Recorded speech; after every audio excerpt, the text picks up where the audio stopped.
કોઈ ફાઈટનું પહેર્યું, કોઈ થીગડાવાળું કપડું પહેર્યું, મને દેખાડો તો. હવે અત્યારે ભગવાને આપ્યું ને તો માણા ફાટલા પહેરવાનું ચાલુ કર્યા. ઓલા જીન્સમાં જુઓ માથા આવી જાય એવા ફાંકા પહેરે. એટલે આવી તો ખબર જ નહોતી કે આવો ટાઈમ આવશે ને કે આવા તમે પહેરતા જ હતા. અત્યારે હાશો તમે તમારી હારે પહેરા. અરે સંસ્કૃતિ ખતમ કરી નાખી ભલામણ. એક આંગળી જાય એટલું ફાંકું હોય ને આપણી માવડીઓ એમ કે લાય બેટા બે ટાંકા લઈ દો. એ આપણી સંસ્કૃતિ. એમાં બહેનોને તો હું ખાસ કહું, હાથ જોડીને કહું કે બાપુ ખાઓ પીવો વાપરો મજા કરો, પણ બાપુ ફેશન નું માપ રાખજો. હા, ફેશને જે દી ઉઠાડ્યો છે ને એ જોકે ઘણા મારી ભાષા કડવી લાગતી છે, પણ નો ભરીને બોલાવો મને કઈ ફેર નથી પડતો. સત્ય તો અમારે કહેવું પડે. કારણ કે એનો તમને એક દાખલો આપું કે રામાયણનો એક પ્રસંગ છે કે સીતાજી લક્ષ્મણ રેખાને ઓળંગી ગયા એટલે હરણ થયું.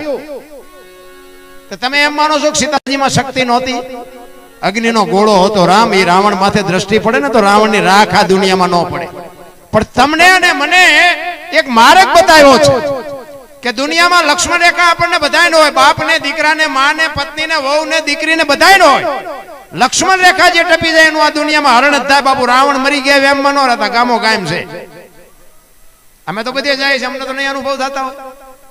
રાવણ તો અમને દેખાય જ, અહીં આવ્યો હોય તો અમને અહીં દેખાય, પણ અમારા આંગળી મૂકીને ન કહેવાય ને કે અમારો ડખો થાય. રાવણ તો છે એટલે કહું છું, લક્ષ્મણ રેખા જે ટપી જાય એટલે એનું આ દુનિયામાં હરણ જ થાય. આ બેનું એટલા માટે કહું છું કે તમે એવું માનતા હોય કે જગત આટલી બધી હારી છે, એ વેમમાં ન રહેતા અને દેહના પ્રદર્શન ન હોય. ભગવાને આપ્યું હોય તો વાપરો, ખાઓ પીવો, મજા કરો, એની મારી કોઈ ના નથી. પણ બાપુ મહાપુરુષો કહે છે કે ધન ઉપર, સ્ત્રી ઉપર અને ભોજન ઉપર બાપુ પડદો હટે ને એટલે કિંમત ઘટી જાય. લખવું અહીંયા લખી લેજો. એક રસોઈ ઉપર પડદો ઘટે એટલે બાપુ કોઈ ખાવા રાજી ને કે આ ઉગાડવું પડ્યું છે. એક સંપત્તિ તમારી બજાર વચ્ચે પડી હોય, કોઈ નો નક્કી થાય કે સાચું છે, નાખી તો ખોટું જોયા. અને દીકરી ઉપર જયારે બાપુ કપડા અધૂરા થઈ જાય એટલે સમજી લેજો કે એનું નામ લિસ્ટમાં નીકળી જાય કે આ દીકરી હારી ન હોય. મહાપુરુષોના શબ્દો છે. હું બેનોને એટલા માટે કહું, જ્યાં ધર્મ ધ્રુજો, જ્યાં પુરુષ નથી પૂગી શક્યો ને ત્યાં દેશની આબરૂ દીકરીઓ રાખી. તમે કહો તો હવાર સુધી તમને દાખલા આપો. જ્યાં ધર્મ ધ્રુજો પુરુષ નથી પૂગી શક્યો અને જેટલા સબળ પુરુષો છે એમાં એક એક ભગવતીનો હાથ છે. તમે કયો એટલા દાખલા આપો. હરિશ્ચંદ્ર રાજાને બાપુ જો તારામતી ન હોત તો કોઈ ન ઓળખે. સગાળસા ને ચંગાવતી ન હોત તો કોઈ ન ઓળખે. જલારામ ને વીરુબાઈ ન હોત તો કોઈ ન ઓળખે. દેવદાસ બાપુ ને અમરમાં ન હોત તો કોઈ ન ઓળખે. સવારામ બાપા ને સબુમાં ન હોત તો કોઈ ન ઓળખે. બાકી ફકડ તો કેટલાય રખડે છે, કોઈ નથી ઓળખતું. એક એક સફળ પુરુષની વાંહે બાપુ એક એક દીકરીઓનો હાથ છે. એટલા માટે કહું છું દીકરી છે ને, હમણાં બેને ગાયું હતું ને, દીકરી તો લક્ષ્મીનો અવતાર છે. પણ તમે એનું લક્ષ્મી ઘોડે રાખી છે? વાણી તો કહે છે, બધું કહે છે કે લક્ષ્મીનો અવતાર છે. પણ આપણા દીકરાની વહુને સંતાન આવે એવું હોય તો કોઈને માનતા રાખી કે હે ભગવાન મને એક દીકરી દઈ જાય. કોઈને માનતા કોઈને રાખી. તો લક્ષ્મી છે તો પછી માનતા એને ન રાખવી જોઈએ. મોઢે જ બોલવાનું લક્ષ્મી છે, લક્ષ્મી છે. દીકરીઓ ગમતી જ નથી. મુદ્દો જ પેલો એ છે. દીકરા હાટું રાંદલ તેડે અને પછી રાંદલ માં તેડ્યા હોય ને પછી ગોવાણીઓ કરવા દીકરીઓ ને ગોતે. એટલે પણ ગોવાણા ગોતો ને. દીકરી છે ને બાપુ, દીકરી તો એક મમતાનો મહાસાગર છે. માં છે એ તો માં છે. તમને મારે શું માં વિશે વાત કરીએ. જોકે આવા ભગીરથ કાર્ય કરતા હોય અમારે તો સમય કાઢવાનો હોય, નકર આ સંસ્કાર વગેરે બાપુ આ કઈ થઈ નથી શકતું. પણ રામાયણ અને મહાભારત મહાપુરુષોએ બનાવ્યા છે અને તમને મને કેળો બનાવ્યો છે. મહાભારત માંથી શું લેવું અને રામાયણ માંથી શું લેવું, ઈવડે તો દુખી થયા હોય કે ન થયા હોય એ આપણને કઈ ખબર નથી. એમાં આપણે કઈ જવું નથી. બધા કે 84 લાખ યુવાની આમ છે, આપણે કઈ ગણવી નથી. આપણે ત્યાં બેઠા છીએ ને હું મજા કરી છે ને એટલી જ મજા રખાય. કાલ હું થવાનું ભવ ની કઈ ખોડવી જ નહીં. હું તો ના પડું, હળવા ફૂલ થઈ જાવ, કઈ છે જ નહીં. ઓલા ભવમાં આમ ને ઓલા કાલ ની ખબર નથી ને ભવ ની શું ખોડવ્યા મળ્યો એ ભવ સુધારી લો ને પ્રમાણે. આ ભવમાં શું ઘટે? આ કરમ ની બધા વાતો કરે, કરમમાં આમ કરમમાં ભક્તિ કરે એવડે દુખી છે, બૂસ મારે સુખી છે. શું આપણે કરમ ની, કોને શું કરમ ની વાત કરી? કાંઈ વિચારવાની જરૂર નથી. એને બધો હિસાબ રાખવાનો, આપણે કોઈ હિસાબ રાખવાનો નથી.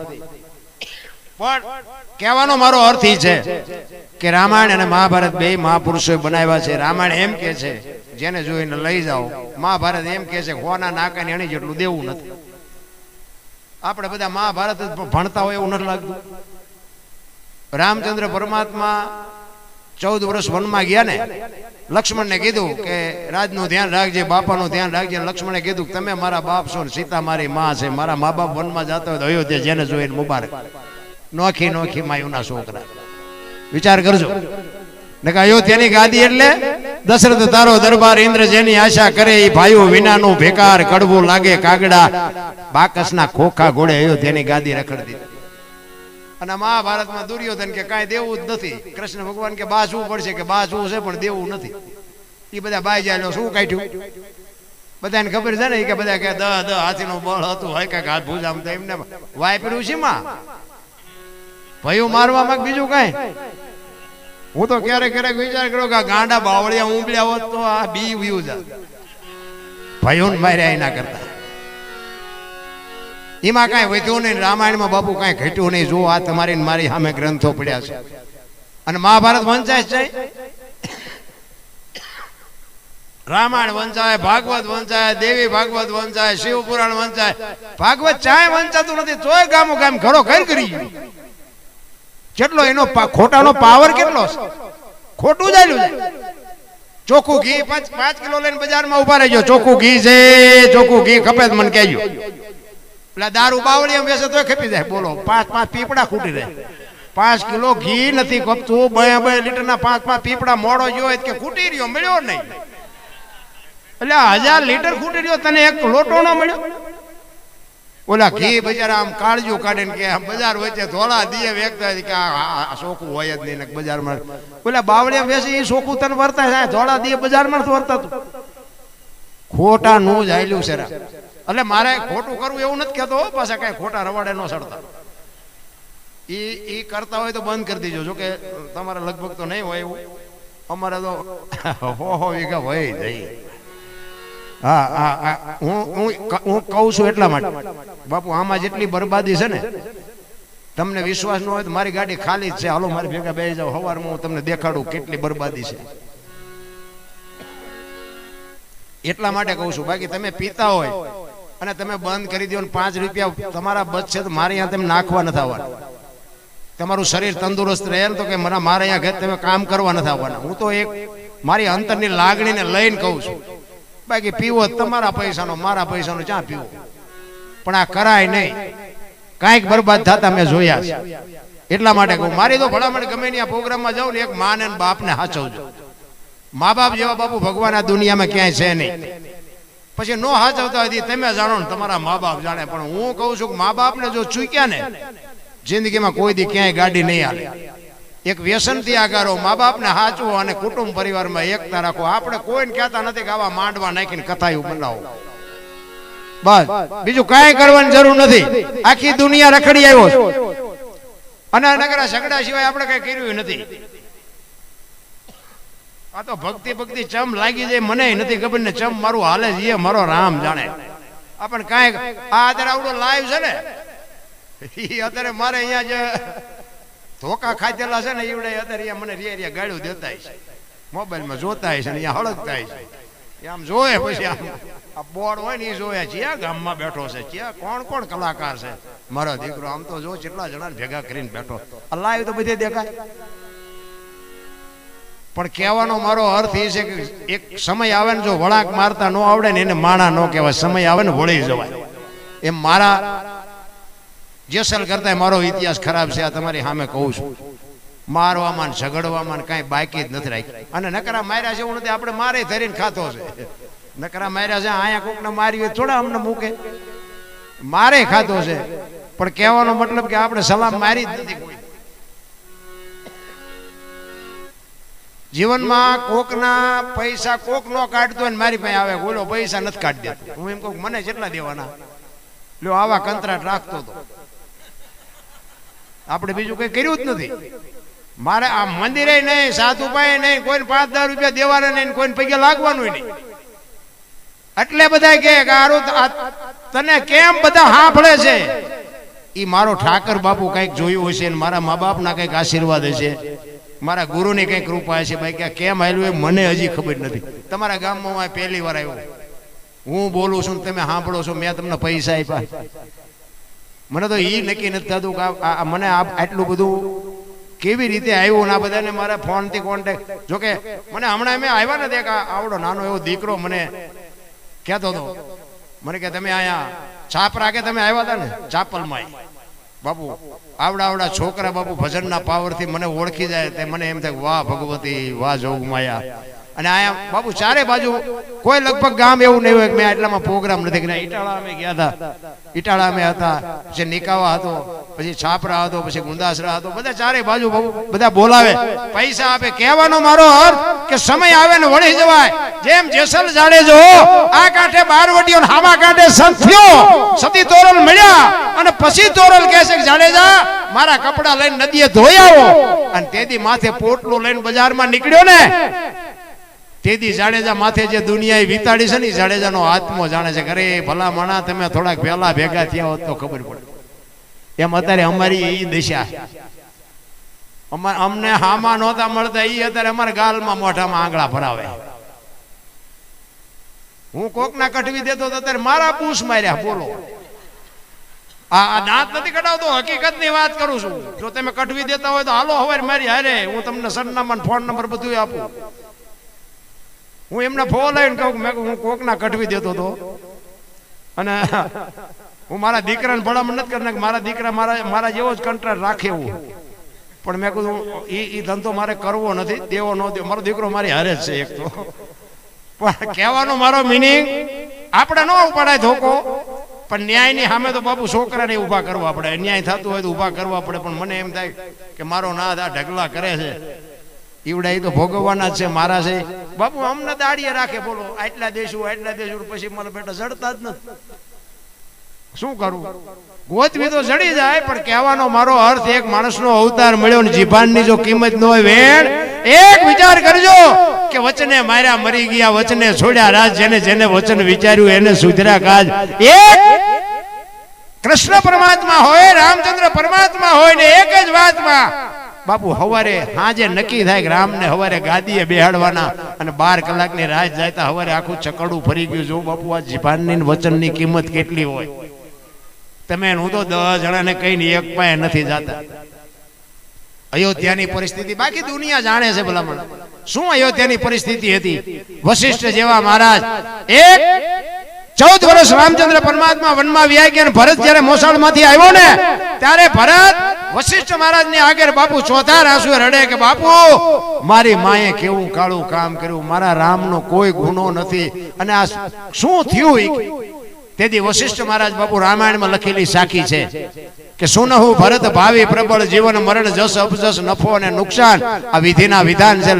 મેં નક્કી કર્યું હતું કે હવારે રામને ગાદી ઉપર બેહારવાના, પણ વિધિના ચકડા એવા બાપુ 12 કલાકમાં ફરી ગયા કે હું નો કઈ કરી. જીવન મરણ જસ અપજસ નફો અને નુકસાન આ 6 વસ્તુ હજી બાપુ આજે કોઈને ખબર નથી. કોઈ પણ માણસ ધંધો કરે બધા નફા આટું જ કરે, બધાને થાય નફો. નફો શું છે, નુકસાન શું છે, એ જીવનમાં કોઈને ખબર નથી. જીવન શું છે ને મૃત્યુ શું છે એ કોઈને ખબર નથી. આપણે કેવી રીતે આવ્યા આમાં કોઈને ખબર હોય તો કયો, અને જવાનું છે કેવી રીતે એ કોઈને ખબર હોય તો કયો. આ 6 વસ્તુ છે ને બાપુ કોઈના હાથમાં છે જ નહીં અને આવવાની નથી. જ મળે કબજો મળે. અમે અહીંયા આવ્યા છીએ, કોક અમને હારા કે કોક એમ કે કોઈનો સોયટો તો બીજાનો વારો જ ન આવવા દીધો. આમાં જ મળે કબજા મળે એ કોઈને ખબર નથી.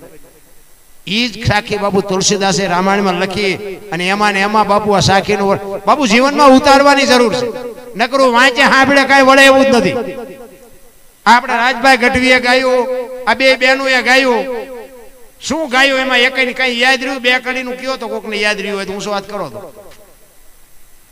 આ બધું હોરું જાય હીટ ડખાશે. આ જીવનમાં ઉતરે નહીં તો બાપુ કોઈ નક્કી કોઈ મતલબ નથી. નકર લોકગીત હોય, રાહડો હોય, ભજન હોય, સાખી હોય કે છંદ હોય, બાપુ એ કંઈક જીવનમાં ઉતારવા જેવી વસ્તુ અંદર એનું મંથન કરો ને તો જ તમને ખબર પડે. બાકી આ સાખી તુલસીદાસે રામાયણમાં લખીને એમાં ને એમાં એનું વર્ણન કર્યું.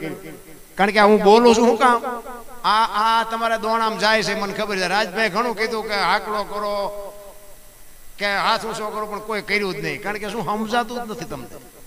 અને ગાય એમાં સમજાય નહીં. અને હું ગાતો હતો ને પેલા હું ગાતો જ તો, આ બોલતા તો તમે શીખડાયું. એક જગ્યાએ ભજનમાં ગયો હતો ને, મેં ભજન ગાયું, વારું મારા વીરા રે સંગ નો કરીએ નીચ નો. આમ ગુજરાતમાં નડિયાદ બાજુ ગયો હતો ને, એમાં યાનો એ ગામનો એક મારો મિત્ર રાજભાઈ જોડે પડખે બેઠો હતો. અને એક ભાઈ આવીને પૈસા મીડો નાખવા. તે મારો ભાઈ બંધ મને કે આ હારો કોઈ દી રૂપિયો ન નાખે, પૈસા કેમ નાખતા? મેં કહ્યું બંધ કરવાનું કહેતો હોય તો આપણે બંધ કરી દઈએ, આપણે કઈ ગાવાનો શોખ નહીં. કે ના ના તમે ગાઓ. વળી પાછો ઘડીક થયું બીજી વાર નાખવા આવ્યો. પછી મારો રાઉન્ડ પૂરો થયો ને અમે બહાર ગયા. તો એ ભાઈ આવ્યો વાહે વાહે. એટલે ઓલા ભાઈ બંધે કીધું કે તું કોઈ દી પૈસા નાખી ને કેવી રીતે તું કામ નાખતો હતો? એ કે નાખવું જ ને દરબાર, કે મારા દુશ્મન ને ગાળ્યું દેતા હતા, મને મજા આવી. એટલે મેં કીધું એ ભાઈ હું ભજન ગાતો તો ગાળ્યું. એ કે ગાળ્યું દેતા હતા ગાળ્યું. મેં કીધું એટલે ભાઈ ગાળ્યું ક્યાં બોલ્યો?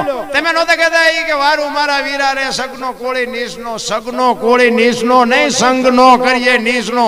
આ તો મેં કીધું ઉપર થઈને જાય છે. આ ગાવાનું બંધ કરો, કીધું બોલવાનું ચાલુ કરો. હવે આ અમારા અહીં ભાંગી નાખે કે નહીં? પછી ખબર પડ્યા પછી શું કરવું? મેં કીધું એ મારા બાપ, મેં કીધું અમે એમ કહી છીએ સંગ નો કરીએ નીચ નો. તો કે તો મારા પૈસા પડી ગયા. મેં કીધું ભલો થાય, આવા કોઈ વ્યામમાં કોઈને ન નાખતો, હળદર ભરેવા અમને કરી નાખશે. હવે સમજાય નહીં શું કરવું? એટલે સમજાતું નથી. એટલા જ માટે રામાયણમાં તુલસીદાસે આ સાખી કીધી. પછી એકાદી વાણી કરીને પછી તમારી જે મોજ હશે આપણે આનંદ કરશું. તુલસીદાસે આવડી આ સાખી રામાયણમાં લખીને રામાયણમાં એનો ઉલ્લેખ કર્યો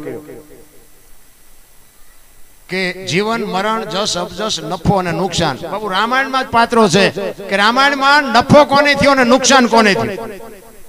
અને તમારે હા પાડવી પડે. રામાયણ છે ને સે જુદી બાપુ, દુનિયા ઊંધી ચિતરી નાખી. રામાયણ તો રામાયણ છે ભલા મને. તો આપણને નથી ગળે ઉતરતું એટલે ગમે એવી વાતો કરી. ઈ કે આમાં નફો કોને થયો અને નુકસાન કોને થયું? તો નુકસાન થયું રામચંદ્ર પરમાત્માની માં કૌશલ્યાને. જુવાન જો દીકરો ને વહુ બાપુ વનમાં જતા હોય તો માં માથે કેવી વીતી છે. નુકસાન થયું માં કૌશલ્યાને. અને નફો થયો સબરીને. બાપુ નાતનો નેડો નહોતો, મારા નાથને ન્યા જવું પડ્યું. જો આ કોઈને ખબર નથી નફો કોને થવાનો, નુકસાન કોને થવાનું.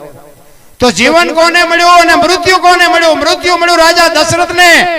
રામચંદ્ર પરમાત્મા જેવો દીકરો હોવા છતાંય બાપુ મૃત્યુ રોકી ન શક્યો. રામ જેવા રામના બાપનું મૃત્યુ થયું અને જીવન મળ્યું અહલ્યાને. બાપુ પગડ્યો, શ્રાપમાંથી મુક્ત થઈ ગઈ. એને શું લેવા દેવા હતા? તો કે જ કોને મળ્યો ને અબજ કોને મળ્યો? અબજ મળ્યો કઈ ને, અને જ ખાટી ગયા વાંદરા. તેથી અયોધ્યામાં બધાને ખબર હતી કે રામ ને રાવણ બે બાજે લંકામાં, અહીંયા કોઈ જીવ નહીં. એ તો અત્યારે બધા રામ રામ રામ મળે મનાડે. આ કૃષ્ણ પરમાત્મા ને અત્યારે બધા પુણ્યમું ભરે છે. અહીંયા મથુરાની જેલમાં જઈને વાસુદેવ બાપુ અહીંયા મૂકવા આવ્યા હતા, કોઈ આવકાર નથી દીધો. અહીંયા નહીં, અહીંયા નહીં, અહીંયા. અત્યારે બધા પુણ્યમું ભરે છે. એ તો એક બાપુ આહિર નો દીકરો નંદ બાબા એમ કહેતો હોય ભાઈ બાપ ભયો આવે એ ઠાકર કરશે એ ઠીક. એ તો બાપુ એવા કલેજા જોઈ. એમ નામ નો નીકળે બાપુ. ગહાવવું પડે, ગહાવવું. આ એક બુસટ હોય ને, બુસટ એને ઉજળો કરવો હોય તો પાણી જોવે, હાબુ જોવે, ધોકાવો જોવે, મહળવો જોવે, અને મેલો એની હાથે થાય. ખરાબ તો એમ નામ થઈ જાય. 1 કરોડ રૂપિયાનો બંગલો હોય ને, એમાં બેનું દીકરીઓ કચરા પોતા કરતા જોઈએ છે, કોઈ કચરો નાખતા જોઈ તો આવે ક્યાંથી? એટલે જ મહાપુરુષો કહે છે 1 કરોડ રૂપિયાનો બંગલો છે ને, આમાં ભજન રૂપે કચરા પોતા કરતા રહેજો ને કચરો ઘરી જાય છે, કોઈ નહીં કાઢે. એમ એવા સદગુરુની જો કૃપા થાય ને તો જ આ બધું સમજાય એવું છે. નકર બધું ડખે સડે એવું. આમાં નો મગજમાં બેન પછી આમાં બહુ ઊંડા ઉતરવા જાવ બેડીયું ઠૂઠા વીણતા થઈ જાવ લ્યો. એટલે આ તો માથે ધણી હોય તો સમજાય, નકર ડખા થાય એવું છે. આમાં બહુ ઊંડું ઉતર્યા જેવું નથી. અને અમે તો ઉતર્યા નથી, પણ મારા નાથે હાંકી નાખ્યું. એટલે હાયલું જવા દેવાનું. આપણને કાંઈ ખબર નથી રામ વનમાં જ્યાં હોય કે ન જ્યાં હોય. આખી દુનિયા કે એટલે હું તો કહું ભાઈ કે રામ જ્યાં તાર કે હું નહોતો. આ કૃષ્ણ પરમાત્મા કે આ માખણના માટલા ફોડતા હતા બધા કહે છે, હું કહું ભાઈ કે ફોડતા તારે આપણે અહીંયા નહોતા.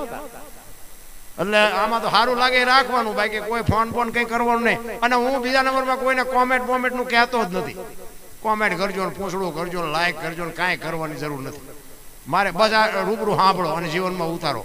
અને તમે બે હાથવાળા શું કોમેન્ટ કરીને મારી ભૂખ ભાંગો, ઓલો દેહ ને તેથી મારી ભૂખ ભાંગશે, માણા હું મને દેવાના હતા ભલા.